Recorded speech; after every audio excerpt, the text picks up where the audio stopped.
Hello and good evening to our alumni and friends of the University of Toronto tuning in from all over the world. My name is Claire Kennedy, a fellow U of T alum, and I have the privilege of being the moderator for tonight's Disruptors and Dilemmas panel, as well as chair of the Governing Council of the University of Toronto. Thank you for joining us this evening. Well, here we are in April 2021, more than 1 year into the most severe pandemic in about a century and the worst economic crisis since the Great Depression. While financial markets have come back strongly after an initial pullback, and even today's forecast from the Bank of Canada is much more optimistic than the last, certainly challenges remain. The full story of the pandemic's impact on our economy and more broadly on our society has yet to be written.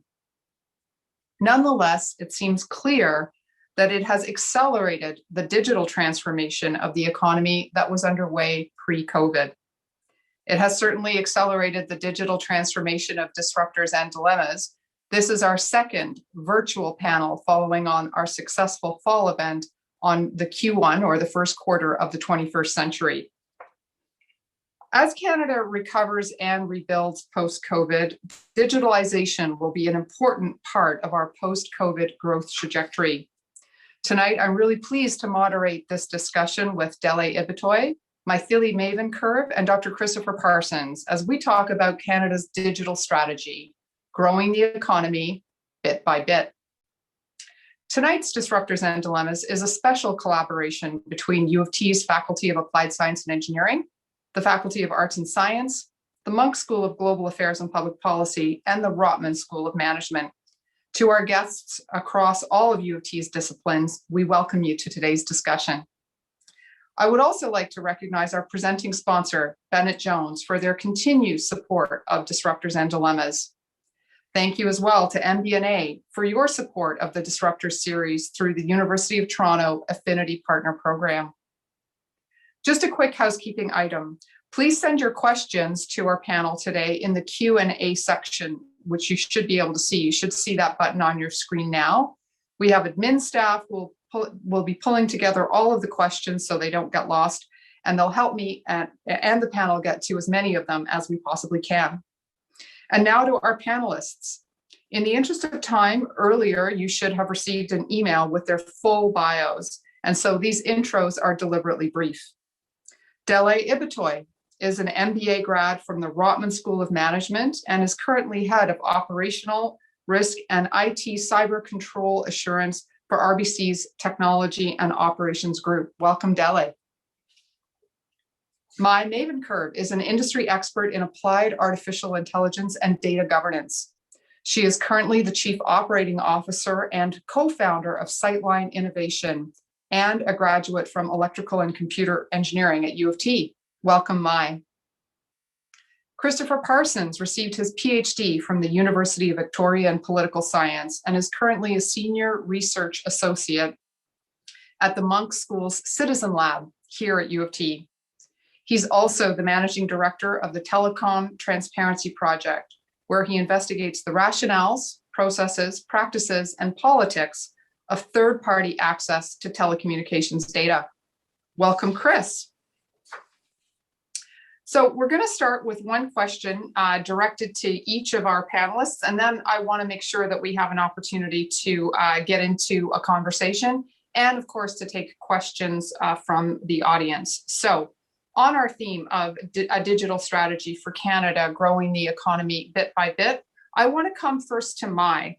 Help us understand what we mean by digital strategy. It seems like a broad term that potentially encompasses such varied elements as new digital interfaces, data analytics or big data, AI, robotics, even plain old access to broadband. How should we think about this? Over to you, Mai. Yeah, thanks everyone, and it's a pleasure to be here, and hello to the audience. Yeah, I mean, to answer your question, it is absolutely a very broad term. It's a bit of a catch-all, but it's such a critical component, I think, for everyone to understand, not just in government or business, but really sort of just the average citizen. So I kind of think about it very simplistically. I mean, obviously, a strategy is really just about we need to have a plan based on achieving a specific outcome or advantage. And so really, what are the policies and actions and intentions that we want to be taking in the digital age? So if we look at it sort of from the perspective of Canada, I really want to first start by thinking about sort of three key things. What's the state of the world today with respect to digital, and where is it headed? Then looking kind of internally at Canada, where do we want to be? Where do we see ourselves in that sort of world order, so to speak? And then sort of what's our steps to get there? So if we look at sort of just the state of the world and state of technology and digital in particular, I think, in the last sort of 20 years, really, we've seen we started with sort of mobile and cloud disruption, cloud obviously still going, then big data, AI, IoT convergence happening, blockchain. And recently, we've been having a lot of conversations around the sovereignty of data and sovereignty of systems. And so when I kind of zoom out a little bit, I really start to see that things are perhaps, different technologies are really starting to converge. We're seeing more AI-powered capabilities coming online. We're starting to see potentially in the future centralized systems moving to becoming more decentralized and more network-based. And there's just so much innovation taking place, even in the open source world. And then again, if you look at sort of what's happening geopolitically, which is important for Canada, we have to start to think about, okay, we've got sort of US and China having a bit of an arms race around AI, the EU looking at really sort of more the regulatory elements around privacy and trust.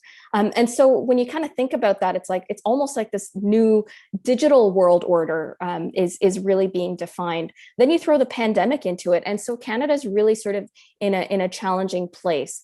So if we assume, okay, well, that's sort of the state of the world. But if we assume that our objectives as Canadians is still that we want to maintain our democratic values and rights in that digital age, then how are we going to be enabling our businesses, our cities, our lawmakers, our policymakers, our industries, and our citizens to thrive in that, in that new system that we see? So from a strategy perspective, a digital strategy perspective, there's kind of two sides of the bucket, I think, that policymakers, as well as corporate, executives and just citizens as well have to think about is, there's kind of the system stack, if you will, or the system side of it, the infrastructure side of it, looking at the security, the sovereignty of our critical infrastructure.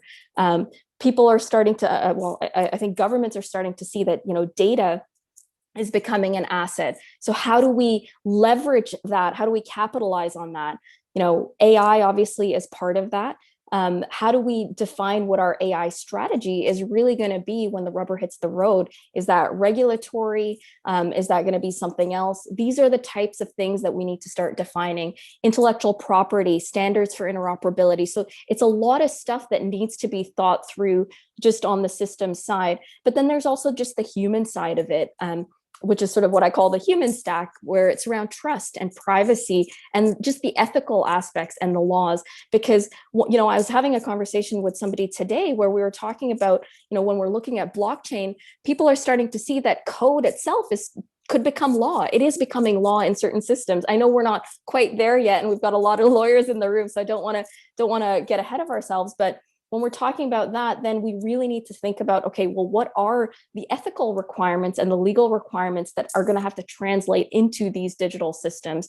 And very importantly, in this transition, how do we as humans, what does the job, world look like? What are the future skills that we're going to have? So it really kind of culminates in, like I said, it feels like digital is a bit of a catch-all, but eventually we will get more sophisticated, and digital is really just going to be the way we operate. But in the meantime, we need to kind of think through these things and define, where do we want to be, and how are we going to attack the software and the system side. Hardware is included there as well, but also the human side, and sort of bring those together in our strategy. Right. So a lot in that answer, and I think you're pointing out that we really need frameworks to think about this. And we're going to circle back on a number of the points that you've raised on on the international aspect and how and whether Canada is competitive. We're going to come to talk about some of the privacy issues and the use and misuse of data. I'm going to get to that shortly. But I want to bring Dele into the conversation here because Dele, certainly one of the significant elements of digitalization has to be in fintech and payments modernization. There's an abundance of fintech startups in Canada alone. Of course, Coinbase, the cryptocurrency exchange, IPO'd last week in the US to much fanfare. Central banks, including the Bank of Canada, are examining the feasibility of issuing central bank digital currency or CBDC. And China has, in fact, already issued a CBDC. So talk to us a little bit about the intersection of digitalization and financial services. Thanks a lot, Claire. It's a honor and pleasure to be here today. That's a loaded question you've asked in one, and I'll try my best to respond. When we look at 2020, the pandemic caused the global economy to shrink by 4.9%. As countries and international borders were closed and forced to lock down, we saw a rapid growth in digitization. And it was a quantum leap. There was a growth in mobile payments, the use of digital wallets, the adoption of distributed ledger technologies such as blockchain for trade finance transaction. So all in all, we saw a growth in digitization in the payment space. Looking at Interact e-transfer, 2020 compared to 2019, we saw 43% growth in first-time users of email money transfer. So digitization, when you look at it in financial services, it's all about the user experience. How do we in financial services create an easy-to-use, intuitive, fast, and smart method of payment? And when you look at COVID-19, it was an accelerator of client preferences. Prior to COVID-19, there was a lot of client hesitation around the use of digital channels, but all that is a thing of the past because there has been growth in the usage of e-signatures. We have financial advisors who are connecting with clients digitally. Not everyone is comfortable to come into the branch, to conduct their financial transaction. The fintech, they are, I call them the vanguard, and the push for more digitization as we move forward. And technology is reshaping financial services. We're seeing more adoption in the use of AI, blockchain, cloud technology, Internet of Things in all facets of the financial services. And looking at Canada's Payment Modernization Program, which is a multi-year program on its own, it's going to introduce two new technology, links in 2021, as well as real-time rail in 2022. And what links tries to promote is the modernization of Canada's high-value transaction settlements around payments, as well as real-time rail will bring in faster data-rich payments for Canadians. Coinbase, interesting topic, digital currency. Coinbase debuted last week and it was valued $100 billion exactly a week ago. There's a lot to unpack with what happened last week because it was a watershed moment in the adoption of digital currencies. Bank of Canada, like every other central bank, is studying cryptocurrencies, looking at how we can bring some level of regulation into the use of digital currencies, because looking at the traditional banking model is built on trust. So central banks globally want to be sure that that trust factor in financial services remains unchanged as we move forward.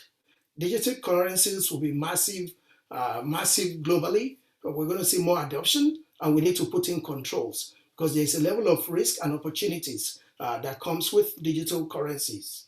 So moving forward, if I can wrap it up, we're going to see a convergence of technologies. We're going to see more digital currencies coming up, and possibly Coinbase is going to be the Google of cryptocurrencies moving forward.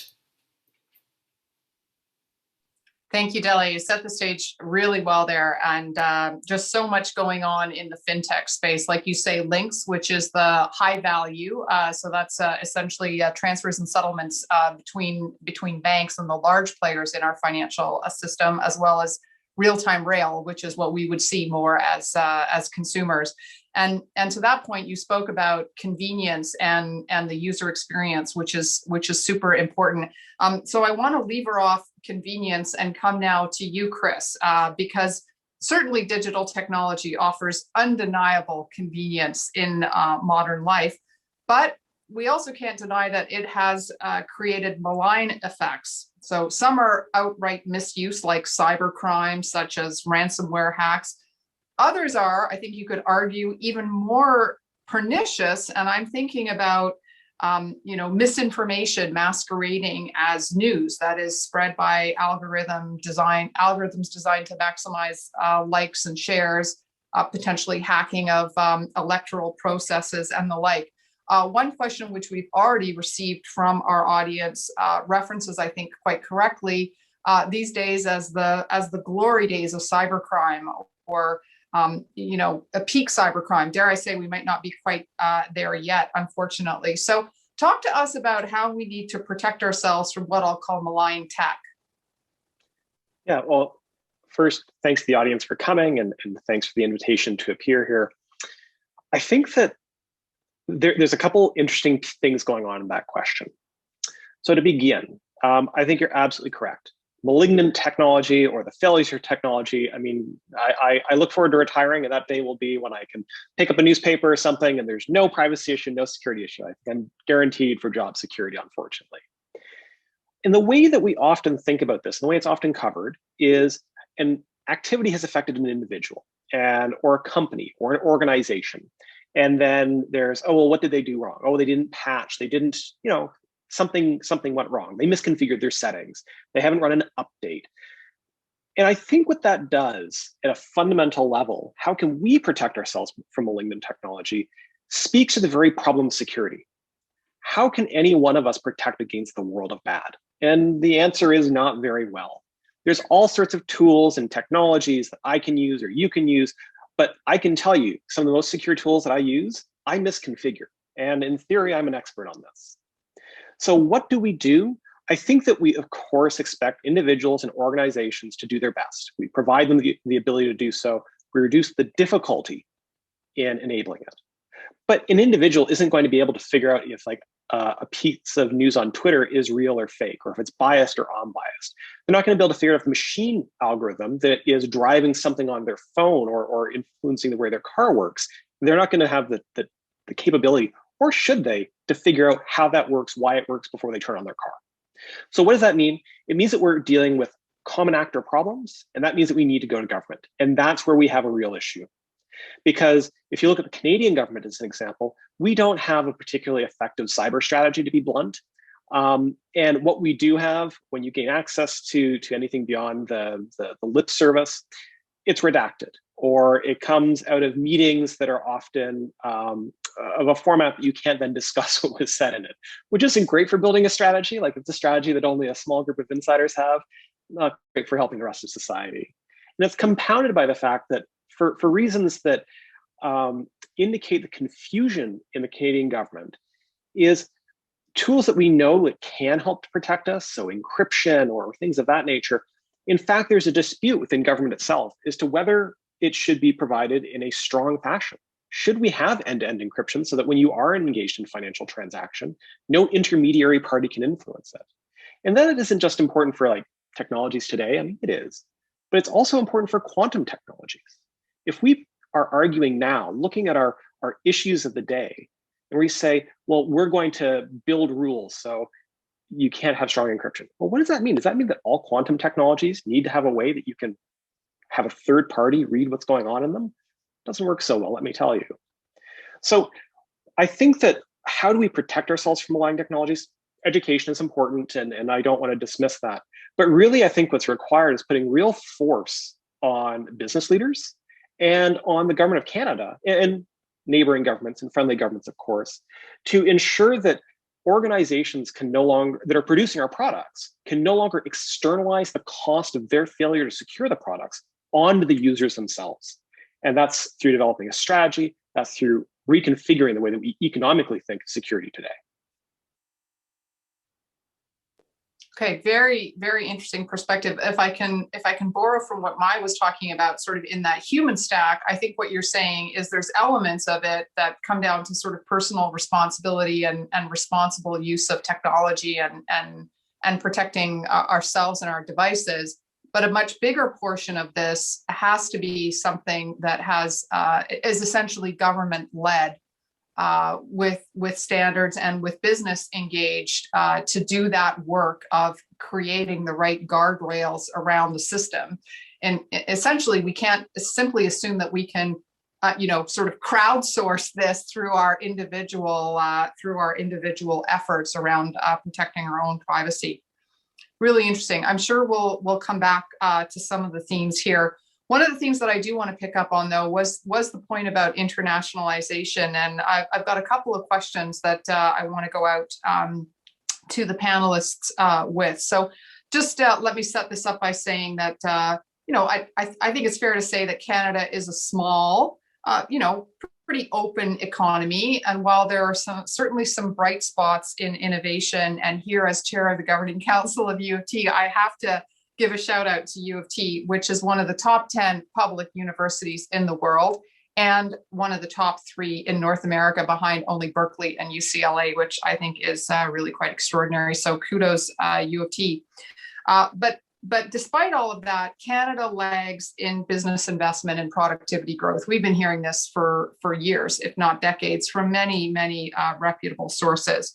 So in the context of digitalization and in this international context, I want to ask, how do you see Canada faring globally in the digitalization race? And I'm going to come to you, Mai, first, and then I want to bring it back to Dele. Sure. Well, I'm an optimist in general, but this question is challenging for me. Just kind of seeing what's been happening over the last few decades. And as you said, we keep talking about, why don't we have more, scaled up companies, global companies in digital? Why don't we have the proper investments, the brain drain, all these things? So when I kind of step back and think about this, I think we're sort of at that turning point. We're not going to fare well, I don't think, unless we make some really drastic choices.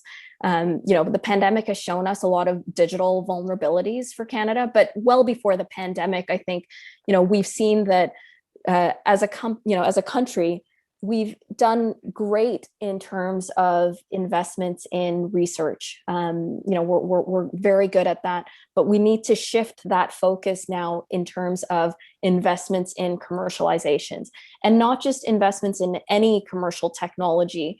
I think we need to start making some key investments in very critical infrastructures and be able to kind of grow companies in that space. The other kind of pieces I'll touch on are, I think, a key aspect of how, the strong points for Canada, I think, are in our abilities to collaborate. I see this every day in my day job. We need to continue that collaboration. We've had the digital, the various different super clusters that the federal government has put out there, where they've really tried to kind of bolster that collaboration between small and large private entities. I think we need to kind of build on that, build on sort of our brand, if you will, globally around trust. The Bill C-11, which I think others can probably talk about, really sort of pointing to Canada's mark around, hey, we know the digital world is coming, but we want to kind of make a statement around where we want to be in that. But really sort of, I think it just comes back to making the proper investments in sort of critical infrastructure, critical technologies, and incentivizing businesses in particular to take on those big challenges. So a lot of it is going to be around reform, probably reinvention of procurement as well. But I'll let others answer. I mean, these are kind of a lot of different ideas and things that I think have been brewing for us to have a spot on the world stage when it comes to this. We've got some good, big decisions to make. Great, really interesting answer. And maybe if we have the opportunity, we have some time, I would like to circle back because you yourself are a founder. So it would be great if you could share some of your perspectives about founding a business in Canada in the digital space with Sightline Innovation. So I'll let you think about that. But I'm going to come to Dele now and pose the same question to him. Which is, how do you see Canada faring in the digitalization race globally, Dele? Maya has touched on a lot of important factors, and I'll start with enablement. Enablement is a key factor for Canadian government for businesses. I read a 2019 report by Business Development Bank of Canada around SMEs in Canada, the small and medium scale enterprises. And it's so shocking that it's only 4 out of 10 Canadian SME that has online presence, right? Fast forwarding into the pandemic, you can imagine the impact of that on small businesses in Canada because no one saw the pandemic coming. So there's a lot we need to do as a country to remain competitive globally. When I look at countries in the world, I'll bucket into 4 different areas, right? We have the stall out economy, we have the standouts, we have the watch out and the breakouts. And right now, in my own opinion, Canada is stalling out. So we have a burning platform to embrace more digitization in Canada. We need to embrace the new wave of automation, digitization, because the world in the last 1 year has accelerated 5 years in digitization. A lot of the things that we were planning out, even in financial services, to implement 5 years from now, we've implemented right now. So there's a lot of acceleration going on globally. So where do we want Canada to be? What's going to be our right of place globally is what we need to think about. And there's a lot of investment required in the information and communication technology per job for Canada to remain competitive, right? Canadian firms need to be at the forefront of adoption of digitization, cloud services, 5G technology, and a host of other technologies to support Canada having that pride of place in digitization. A lot of urgency there. So really a burning platform, and this is something that we as Canadians need to jump on. So that's actually a good segue to the next question. And I'm going to come to you, Chris, and then I want to come back to you, Mai. So there's a lot that needs to be done in Canada. Everybody seems to agree about that. Yet at the same time, we are a relatively small economy. So there are going to be some places where we're going to be a maker, and there are going to be other places where we are going to be a taker. So where do you predict that Canada is going to be a taker versus a maker, either in tech or importantly in standards, in digital standards around use of tech? So let me go to you first, Chris, and then I'm going to come to Mai on this question. Yeah, thanks for the question. I think that to start, admittedly as a political scientist, I'm looking at policies. And so I see us taking an awful lot of policies that may be ill-considered. So Michael Geist, who is a Canada Research Chair at the University of Ottawa, has recently come out, and I don't disagree with them, stating that the current Canadian government's policies are some of the most anti-internet and anti-digital policies that exist in the G7, G8. So what does that mean? That means that we're adopting policies that don't seem particularly well considered around how we're going to fund journalism by taxing Facebook and Google. It doesn't seem like it's a sustainable approach, to be blunt. We're going to start looking at how we can implement website takedowns, something that the Liberal government never indicated in any of their platforms. We're going to start doing things like continuing to not promote strong encryption. We're going to continue advancing and selling repressive technologies that are sold abroad. None of this seems to be great things to be doing, but we seem to be following what the British, the Americans, and to some extent the Australians are doing. So there's that. And then when you look at the technical side, 5G, it might be a little hyped, to be honest, but nonetheless, it is going to be the next mobile standard. And 6G is already in development. And where is Canada at that table? And I can tell you, we're not really present. Those standards are the infrastructure that are going to go into all of the technologies that underlie our next generation and next generation communication systems. And we're not particularly present there. Now, just so that I don't only come across as doom and gloom, there is an important area where Canada, with its democratic allies, can be meaningful makers in the security space, but that will that could positively impact businesses. So I suspect most people who are watching this have at least heard of the SolarWinds fiasco. This is a situation where the Russian government exploited vulnerabilities in a sort of back-end system used by thousands of organizations around the world, including government, and then use that to burrow into companies and government organizations. The US government has responded strongly to that. Now, why is that a problem? It's because it's belligerent, which really just means it's totally outside of the scope of regular norms.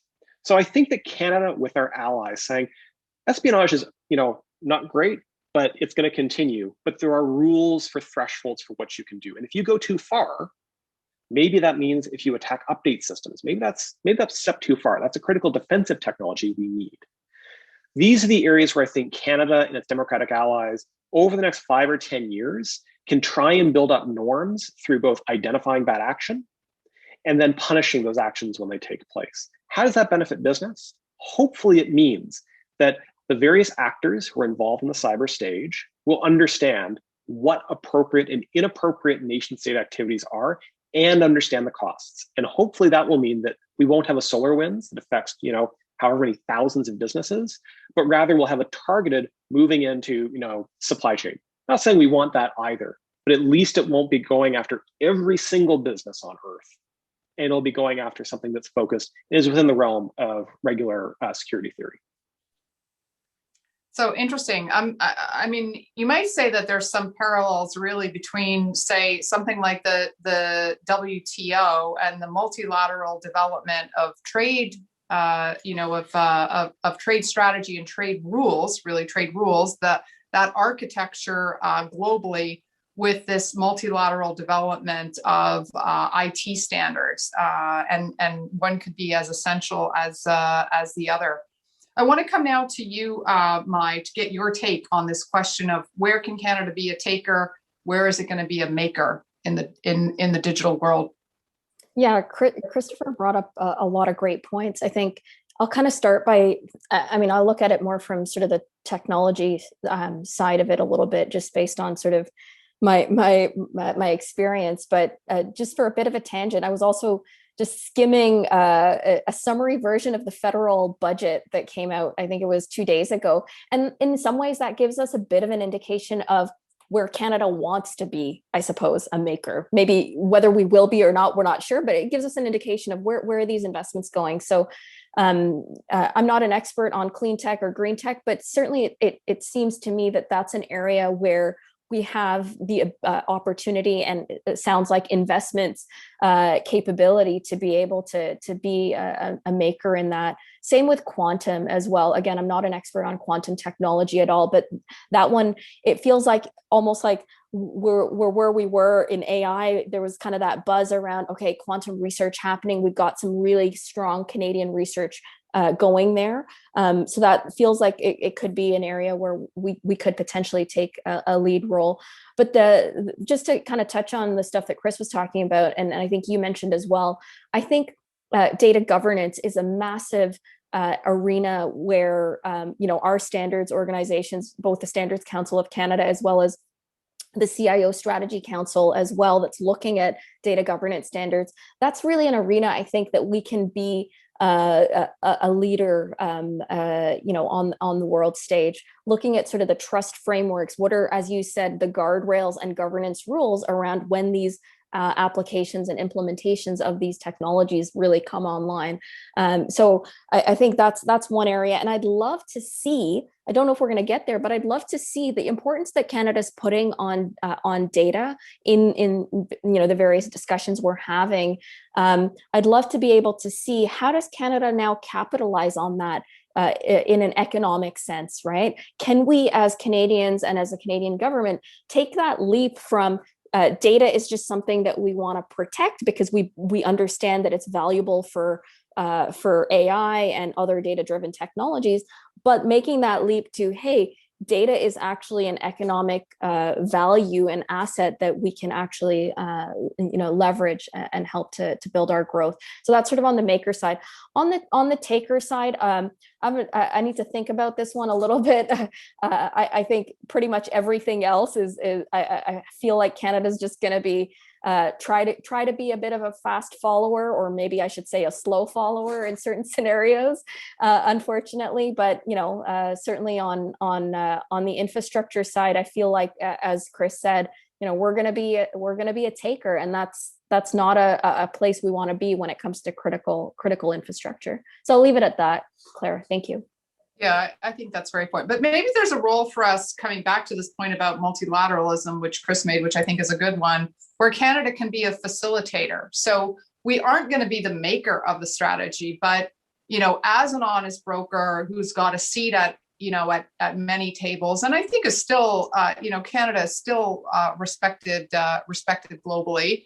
Maybe there is an opportunity for us to facilitate the creation of multilateral standards, and in some sense sort of play an outside role there. So not really as a maker, certainly on our own, but not necessarily a taker either. Very, very interesting. I want to circle back now to the impact of the pandemic. Deli, you spoke about this in your response to the earlier question. You talked about the burning platform.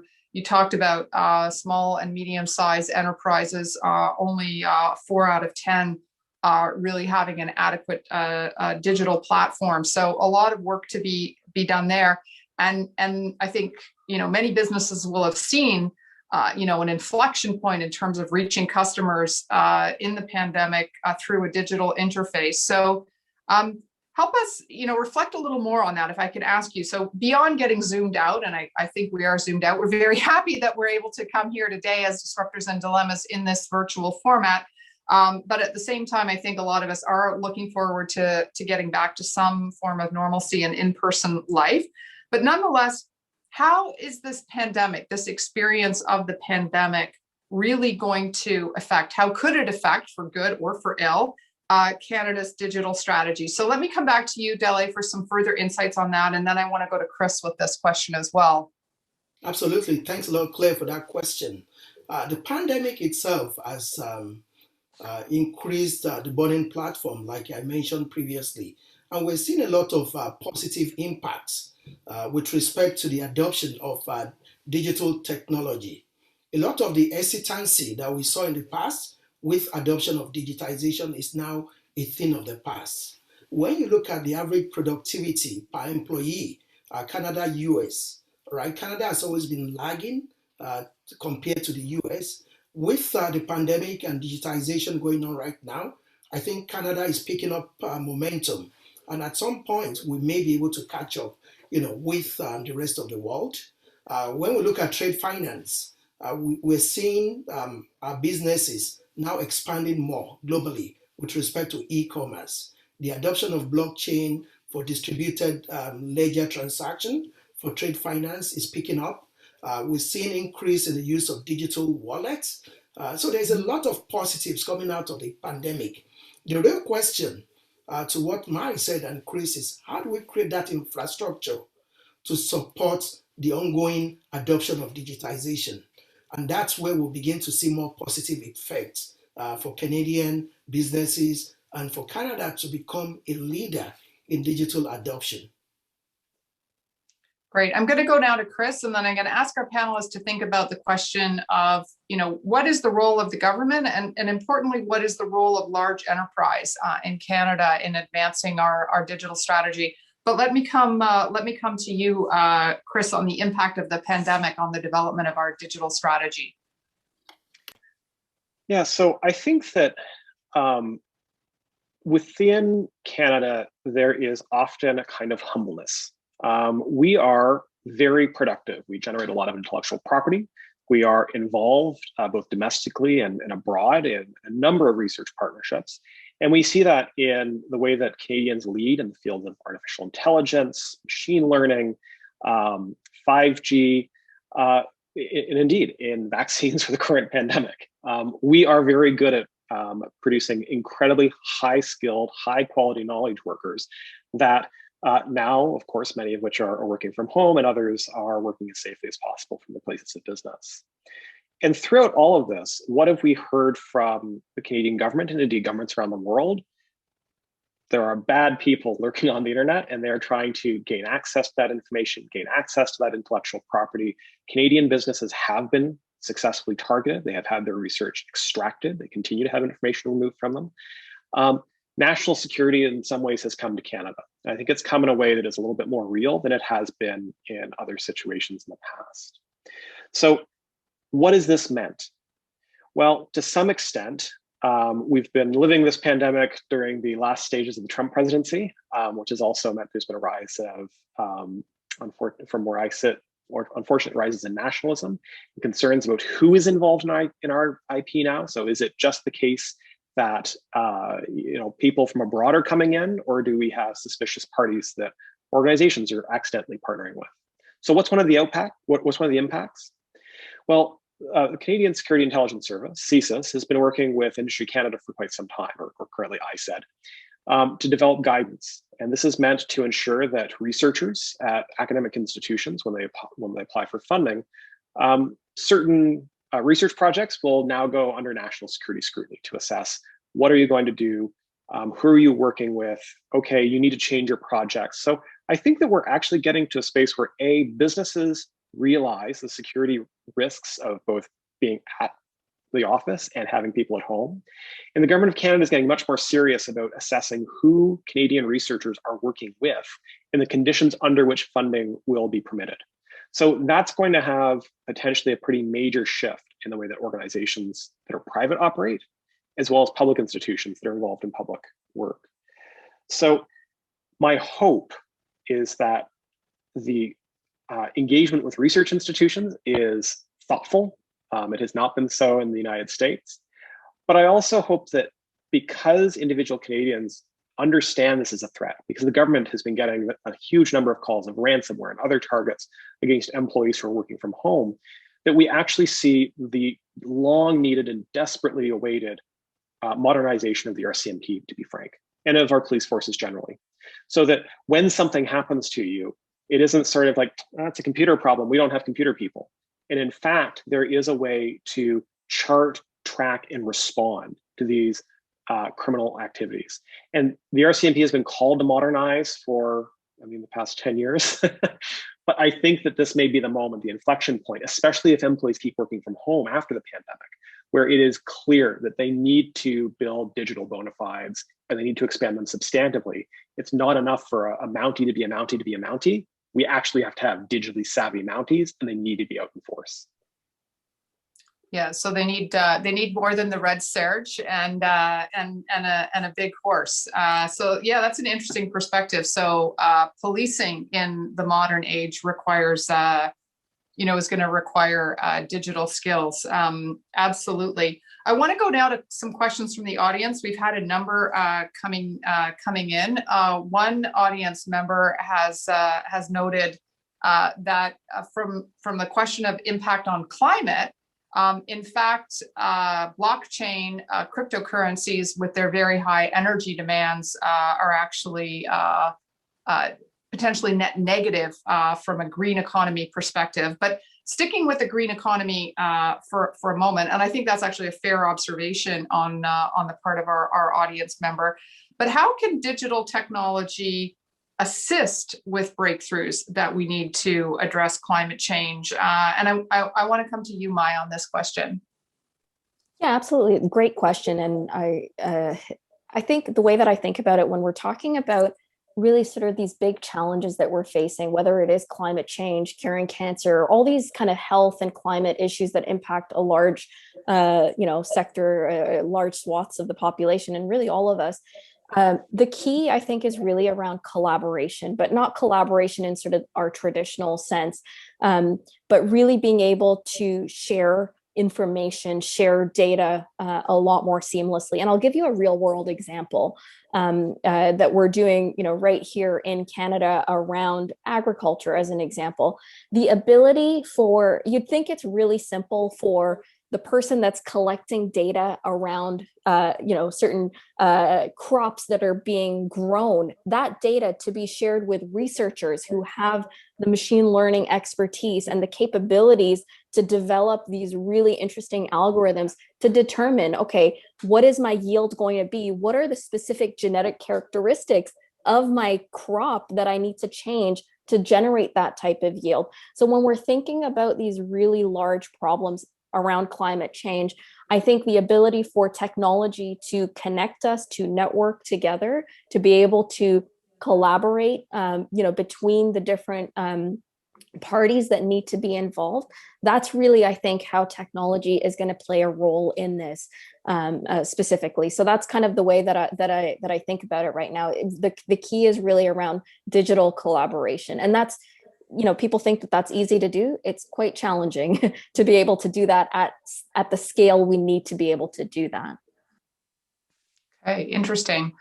So I had talked before about, what's the role of government, what's the role of private enterprise, maybe large private enterprise in terms of developing the right frameworks, the right infrastructure. We've got a challenge question here from an audience member saying that it's sort of a typically Canadian to be looking to government to fill innovation gaps, to really take the lead on digital strategy. Couldn't this be seen as a failure of industry? So why aren't companies taking more responsibility, taking more initiative? Is it a question of, in some sense, sort of being too coddled and waiting to see what the external world is doing? So coming back to that idea of being prepared to be a taker and not wanting to be a maker. Is it a scale sort of a thing? So I'm going to ask each of you actually to try and respond to this challenge question from the audience member. I think I'm going to start with you, Chris, on this one.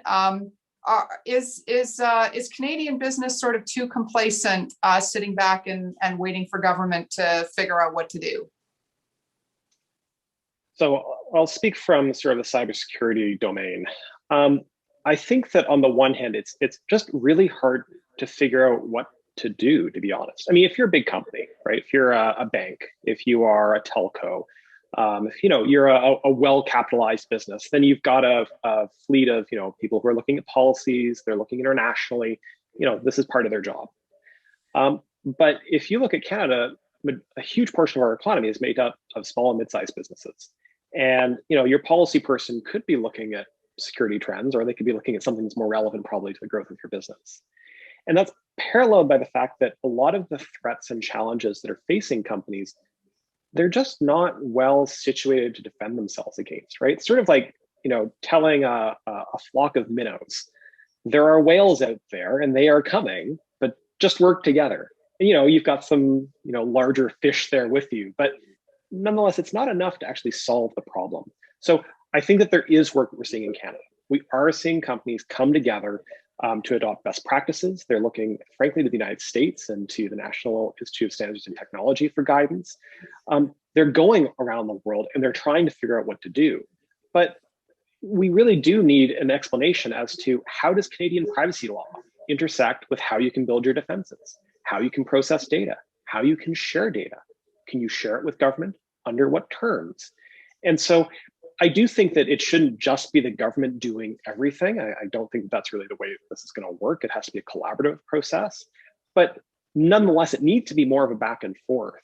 And unless you're a big company, you're not likely to have those interactions with government. And so you also run into a situation where you might implement something and the government just introduces a piece of legislation. You had no idea what's coming.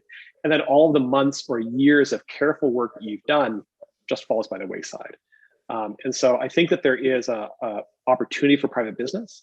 I think many are trying to do something, but private business alone is not going to solve the size and scale of the problems that we have. It has to be a partnership. Right. Okay. I'm going to come next to you, Maya, and I should just take this opportunity to remind our audience that, of course, all of our panelists are speaking in their personal capacities this evening, and not necessarily putting forward, the official position of their organization and enterprise. Mike, you've sat at the digital strategy table with the government. So talk to us a bit about that cooperation and where do the relative responsibilities lie? Yeah, I mean, I think from my perspective, industry has to step up a lot more. We need our voices heard a lot more. I think we all, I mean, obviously I can't speak for the entire industry, but I think there is a desire to collaborate more from the perspective of both sides. Now, kind of just coming to your question originally, I think around sort of reliance on government. There's a lot of positive things that the government has put out that corporations and businesses do rely on, especially smaller ones. Things like the tax credit, SHRED, and IRAP, and all these things to kind of bolster early innovation.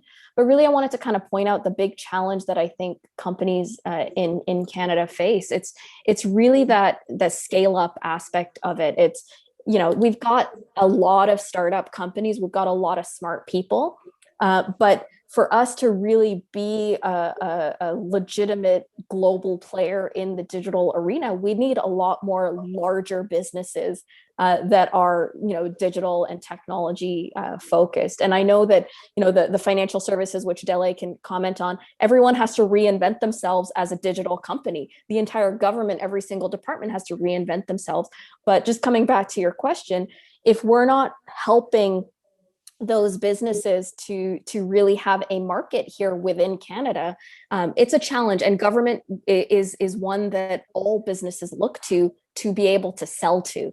So that topic of why isn't Canada procuring from local or national businesses, that's going to be an ongoing topic, because if it's easier for me, as an example, to sell to the UK than it is to my own government, that's right there is challenge number one. So big corporates and industry can play a role in kind of filling that gap potentially by partnering with the smaller organizations if the government's not able to fill that type of gap right away.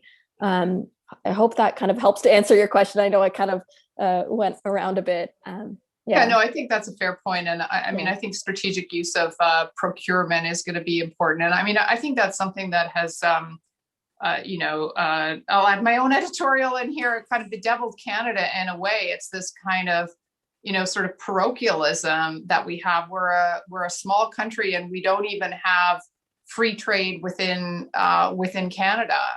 Oftentimes, it's easier to ship stuff overseas than it is to ship it across a provincial border. And surely as a small country with a large geography, we can ill afford that, that state of affairs. But I think because of that sort of parochialism in Canada, you've got a government that, wants to kind of sprinkle money around programs and initiatives. And I was at another event a couple of years ago, and someone was, it was a debate, and someone was referring to the fact as a sign of optimism that there's something like, 85 incubators in Ontario.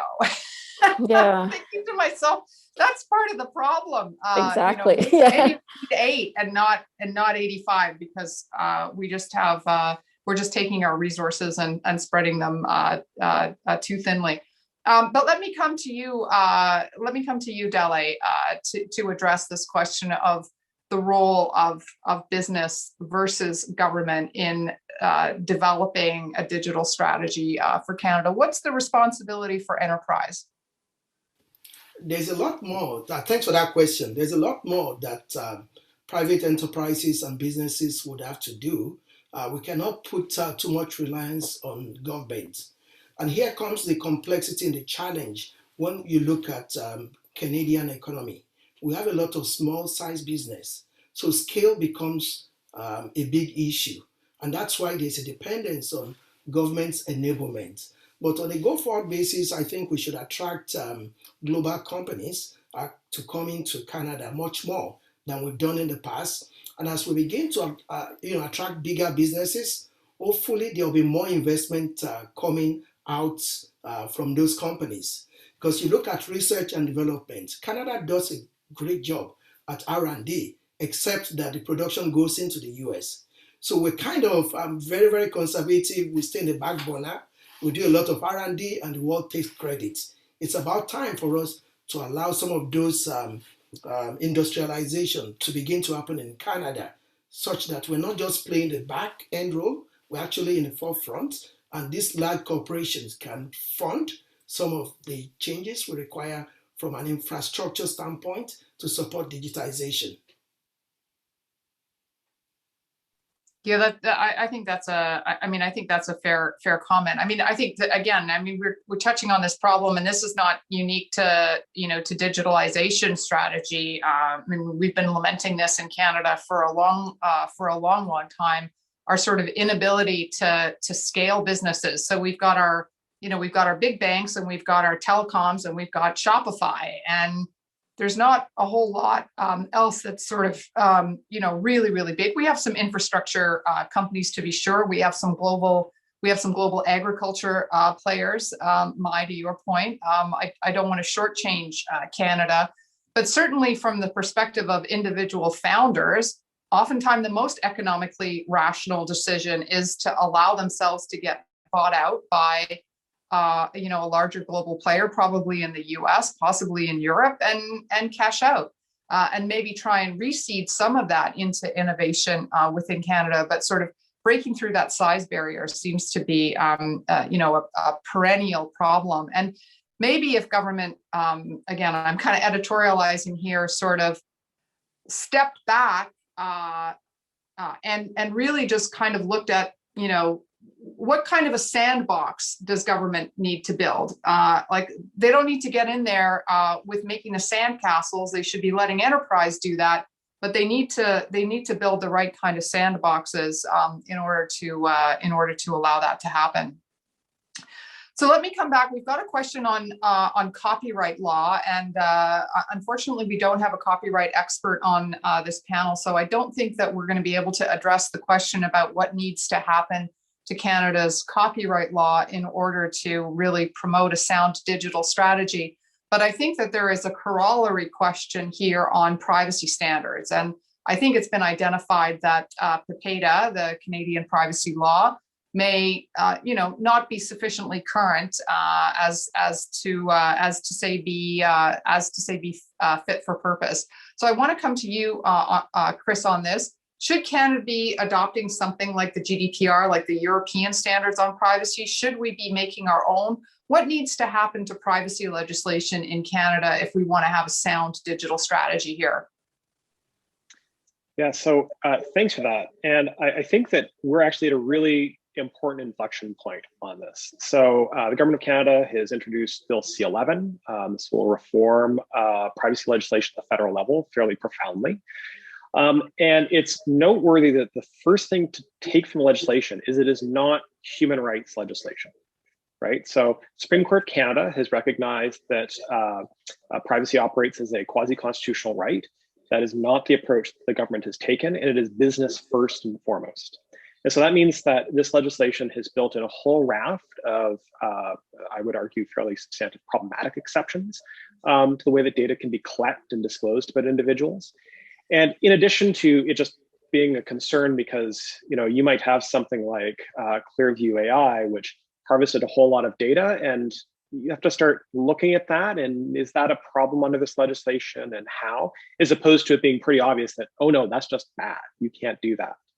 It also raises the possibility of using a whole lot of data without individuals' consent for health purposes or public interest uses. And the government hasn't sort of said, here's the only uses you can use this for outside of a consent regime.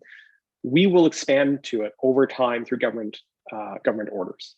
So that is someone who looks at a lot of privacy legislation, says that this is not going to be there to protect the privacy of individuals per se, but to legitimize the use of personal information by business. Now, why is that a problem?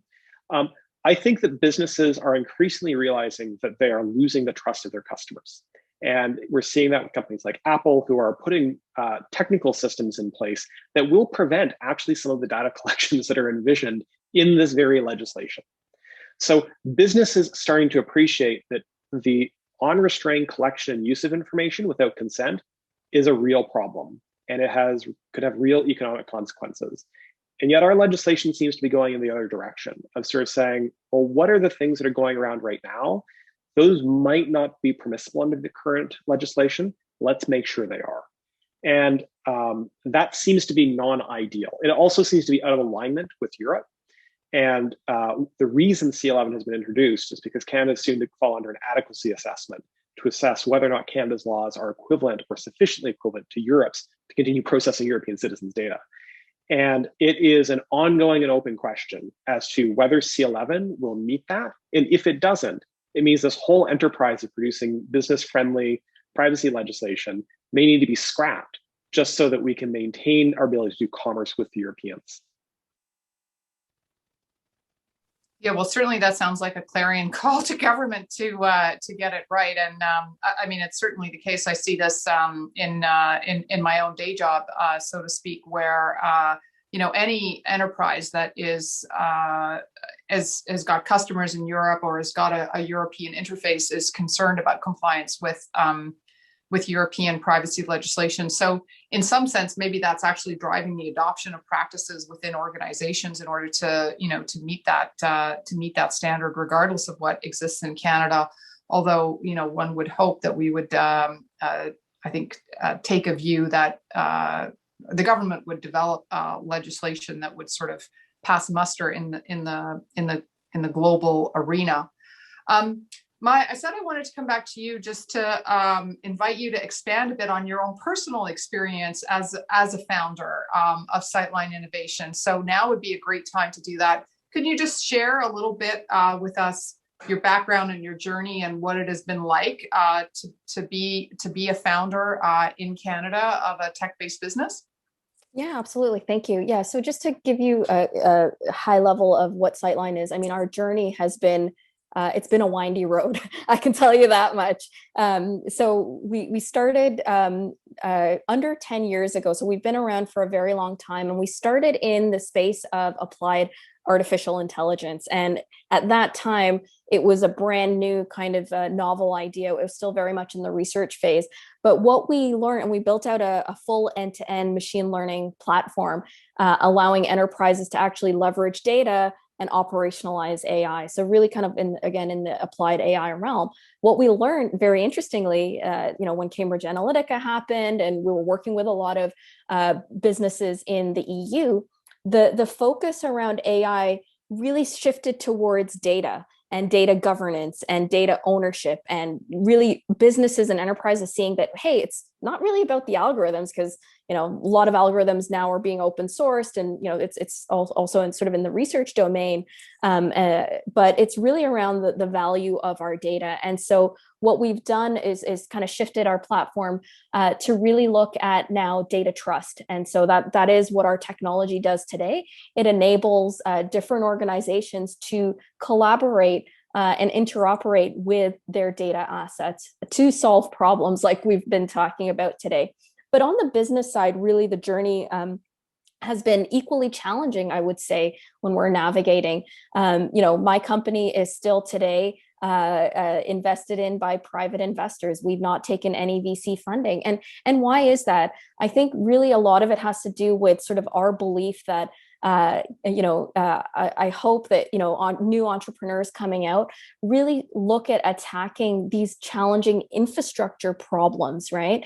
We need more companies to look at, what are the big challenges we're going to see tomorrow, and start to invest in those. So it's a long game for a company like ours, and you need very strategic, visionary investors to support you. And a couple of things I've chatted about already around needing government to play a role in helping businesses like mine to scale up. It's not a startup problem, it's a scale up problem that we're facing in this country. And there's phenomenal entrepreneurs all across the country that have that ability to really get up into the global scale up arena. But yeah, that's a bit of my journey. It's been a windy road, but gosh, I love doing it. Well, that's a real inspiration. Thank you. Thank you for sharing that. Just sticking with interoperability for a minute, we've got a question from audience members. I'm going to come back to you with this one, Mai. So at the risk of asking you to go over ground that you've already covered, Mai, what does it take for a company to be successful in the space of interoperability of modern data science applications?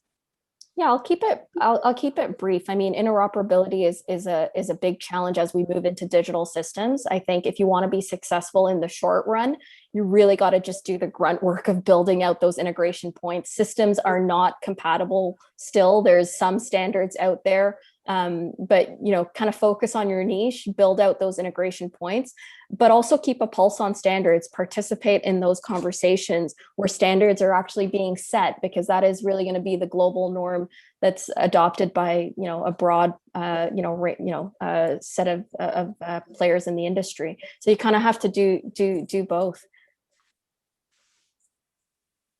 Good point. Let me bring the conversation back to Dele. Dele, you started talking to us about links, about real-time rail.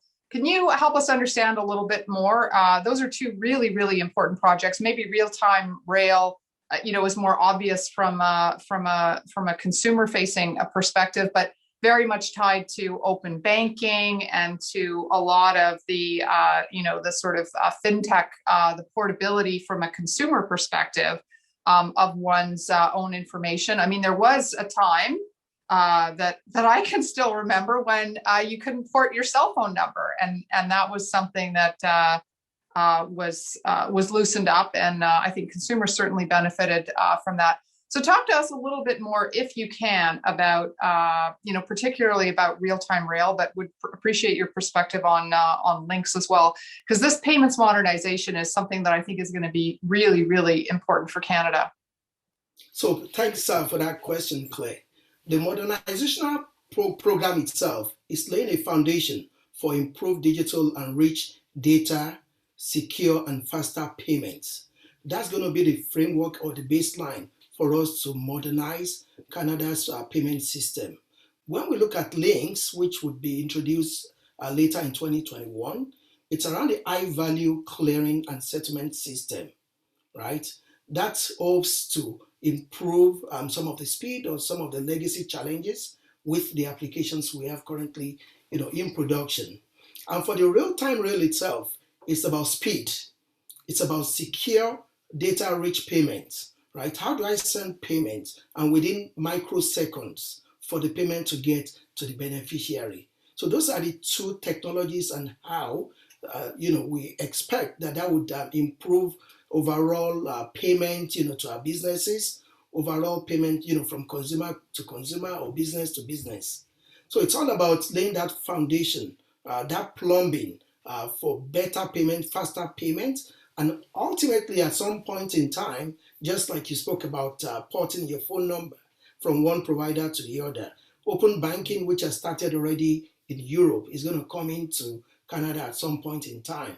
And you'll be able to see your balances across various banks. You can see interest rates or some of the commissions across bank, and it gives the consumer more options. So it's really about giving the consumer more options and modernizing our payment infrastructure.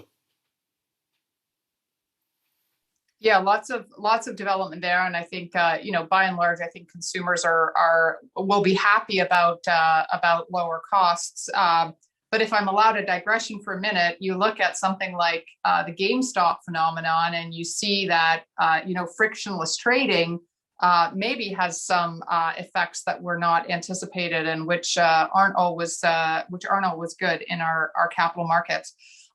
We're coming close to just about our last 15 minutes, so I'm going to encourage our audience, if you have questions that haven't been addressed, please get them into the Q&A, and we will do our best to answer those.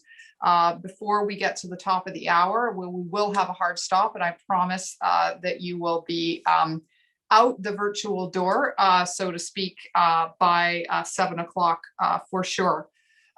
Let me come back. I want to touch on a theme of education and of talent, because that's another area where I think there's been a lot of focus in Canada. And so what do we need? I mean, Chris, you've talked about the need, for example, even for the RCMP to have, digitally enabled, digitally savvy, in fact, in some sense, cyber expert workforce. But I'm going to come around to each of you, and maybe I will start with you, Chris, since you're at U of T and you're in the education business.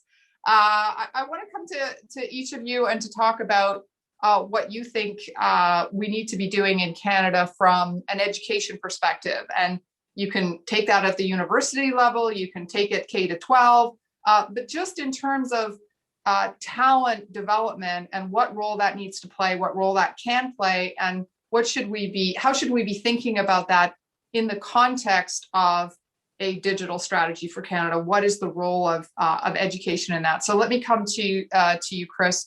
Then I'm going to go to Maya, and then I'm going to come back to Delhi. Yeah, thanks. So again, I'm going to keep this in sort of the domain of like cyber policy, cybersecurity. I think there's a bunch of different pieces here. So to begin, I think that we do need to, just touch on the RCMP bit. I think we need, a more digitally informed policing, both federal and local policing force. I don't think that means every cop understands how you get into a device and extract evidence, and we don't expect that of cops in their activities today. So if they're doing DNA swabs, as an example, I can guarantee you that cop does not know how to look at the DNA and figure it out, but they do know how to apply a DNA swab kit. And so at that level, we need to start thinking through what are the things we can train officers to do to collect evidence, to respond, and then respond quickly. So that's one piece. It's not just we have a specialized cyber unit. We need to have this laden through police forces, and that we have to go to our police colleges and start training. Less time on the gun range, more time on the cyber range.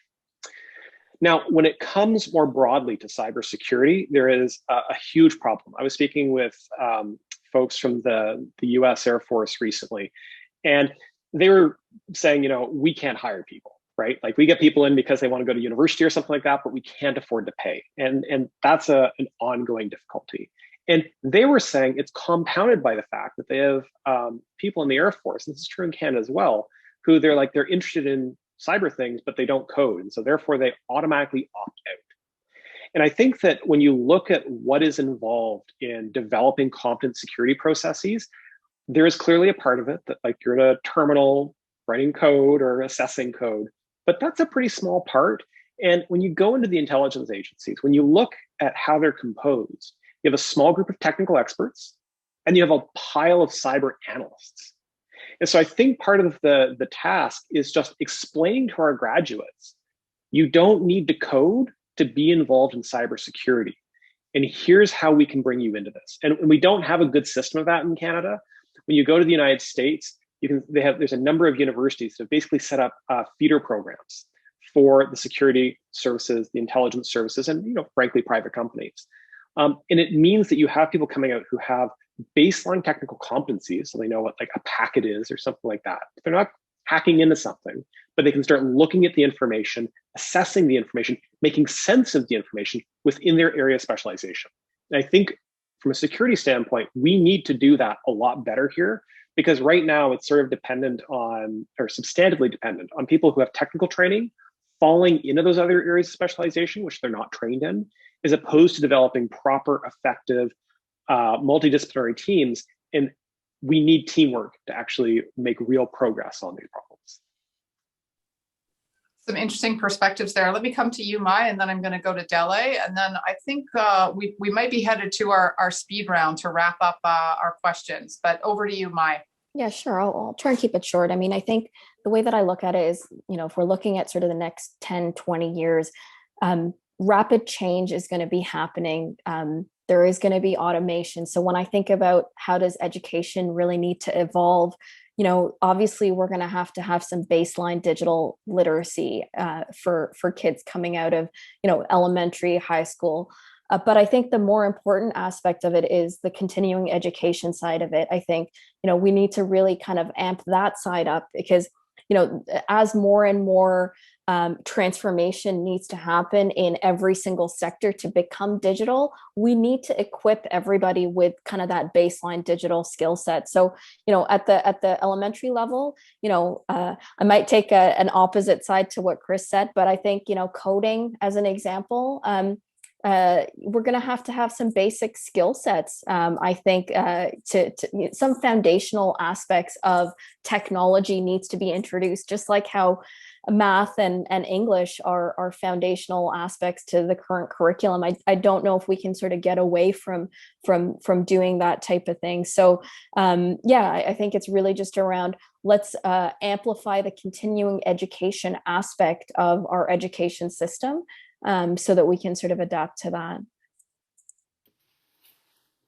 Yeah, you make a good point there about, I think it's, certainly we need to equip our youth with the right skills, but given the pace of change, it's not reasonable to think that whatever one's sort of digital skills portfolio is upon, say, graduation from university is going to carry one through the rest of one's working life. So there's probably a role for, micro-credentialing updates. My kids certainly think I need that in the digital space. They're always shaking their heads when it comes to mom and some of my interface with tech. But enough on that. I'm going to come to you, Dele, on this question about education and talent. And then I'm going to go to our speed round. Thanks. And that's an interesting question. Claire, I can tell you that there's a war on cyber talent right now. There's a shortage of skills and capabilities to deal with the amount of cyber threats that we've seen in the last 1 year. The attack surface has increased significantly as a result of work from home, as a result of digitization. So there's a lot more that needs to be done, which would include, private and government participation in training and retraining workforce on cyber education. RBC is partnering with one of the universities in Canada, which is a short program for people to get retrained in cyber technology. Like Chris said, you don't need to have your undergrad in cyber technology to work in cyber. So how do we bring more programs to our colleges, to our universities on cyber to increase our workforce knowledge on how to manage cyber-related risk? Even things as small as phishing campaigns, right? You see situations where clients, clicks a link, and before you know it, their bank balances have been wiped off. So education, training, retraining, and public government partnership would help us in creating the right workforce and the right level of awareness around cyber risk and manage the ever-growing amount of cyber attack that we'll see in the next few years. Yeah, thank you, Dele, for that. We had a question from an audience member, which we're not going to be able to get to in any detail, about AI and seniors. But I think that what this question is getting at is pointing out that we need citizens, Canadians of all ages and stages, to at least have some literacy, if I can call it that, cyber literacy, in order to undertake ordinary banking transactions, for example, or to protect themselves from cyber threats. And then we obviously need, a very expertise workforce to lead us in tech development as we go forward with the digital strategy. So we're coming now just to the end of our program. So I'm going to have a speed round. I'm going to go to each of you. If you could fish your wish on an action, it could be a policy action by government, to our audience members' point about not relying solely on the government. It could be an action by enterprise. If you could fish your wish in Canada for an action or a policy tool that we should adopt to ensure that we have a sound digital strategy that will propel Canada into the second quarter of the 21st century as a prosperous, vibrant, inclusive democracy, what would it be? I'm going to go to Chris first, then I'm going to go to Dele, and then I'm going to go to Mai. So I'm going to sort of leave on the floor a thing that we haven't talked about, which is always curious in these. If I had a wish, currently Canada we understand how we work with the United States. We understand how we work with Europe. We don't really understand, at either the government level or, for that matter, a lot of organizational levels, how we interact with a rising China, in a rising belligerent China. So if I had a wish, it would be the government of Canada to provide an explanation as to how it, and by extension, Canadian organizations, should engage with China as a government and Chinese organizations. All of our supply chains, or maybe not all of them, but a lot of them run through China in one way or another. And right now, it seems like an awful lot of Canadian businesses are left guessing what they're supposed to do. And I really think that we need more guidance, more information to help structure that relationship so that Canadian businesses aren't unfortunately hindered in their engagements with China or Chinese organizations. That sounds like a great suggestion for another Disruptors and Dilemmas panel, because I'm sure we could have a full 90 minutes and more on that, but thank you for that answer. I'm going to come to you, my speed round, just a couple of bullets on this, and then to Delhi. Yeah, I'll keep it simple. I mean, I think my wish is that we have a culture shift, actually. I think, it's not just about government or private sector. Really, every single one of us needs to be participating in the digital conversation because, like you've heard before, we're at that shift, that turning point where we got to kind of define what comes next. So we have to grow our own companies. We have to invest in core technologies, and we got to stop the complacency. I think that's really my key message. As we kind of go into this new digital era and start to define these data and digital strategies. Great. So a culture shift. Delhi, my wish is two-folded. One is more data privacy laws, which is modernized, and less on data protectionism. As we seek out to build more digital experiences and improve data flows, how do we enact more laws and regulation in the interest of individuals and their fundamental right to data privacy? My second wish is on the cyber risk aspect of it. How do we keep users safe online and build a robust and resilient infrastructure? The use of digitization or the use of technology is going to be very pervasive as we move on. And we need a secure, we need a safe, we need a resilient and agile system to protect our citizens from cyber warfare. Excellent. That's a great note to end on. I want to thank all of you for what's been a really rich conversation, Delhi, Chris, and Mai tonight. And to thank you, our audience, for joining us and for supplying some great questions. Just before we depart, I do want to invite in here a very special guest, the Dean of the Faculty of Applied Science and Engineering, Chris Yip, to make just a few remarks. Great, thanks, Claire. And again, thank you everyone for taking the time to join with us tonight. An absolutely fascinating discussion to Mai, to Chris, to Delhi.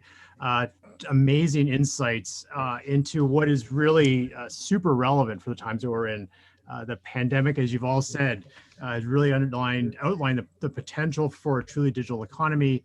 We've seen, as you mentioned, the huge acceleration in the adoption of technologies, but then we've also seen all the challenges that we still face. And we're all seeing them now as we all try to get our vaccination shots and sign up for that. As the dean of Canada's top-ranked engineering school, these challenges are technical. I also want to thank the panel for giving me an idea for the next micro-credential in cyber. We will be following up on that right away. But it's also been really interesting to say all these technical challenges linked to policy, to politics, and all the decisions that we're collectively making as a society. We're going to see how these stick as we go through things.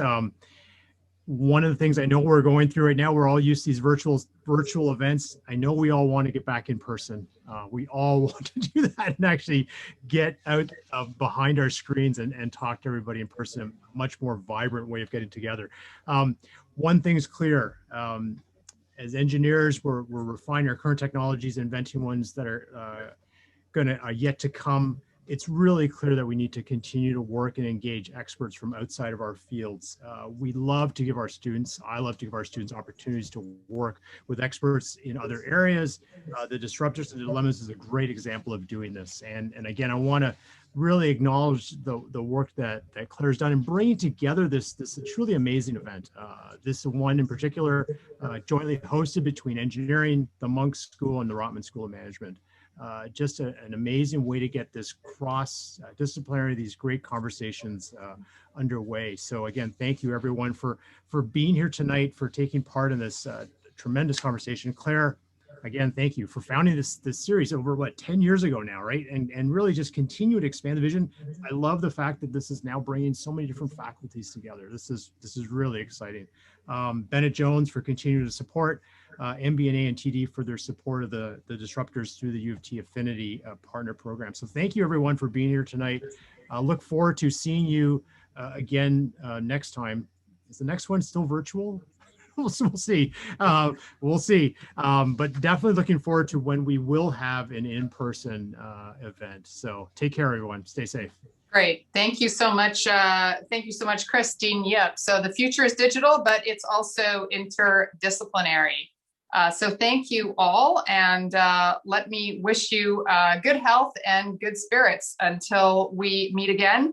In the meantime, rest assured the alumni relations team at U of T will continue to bring you more virtual opportunities to come together. So thank you for joining us this evening, and good night.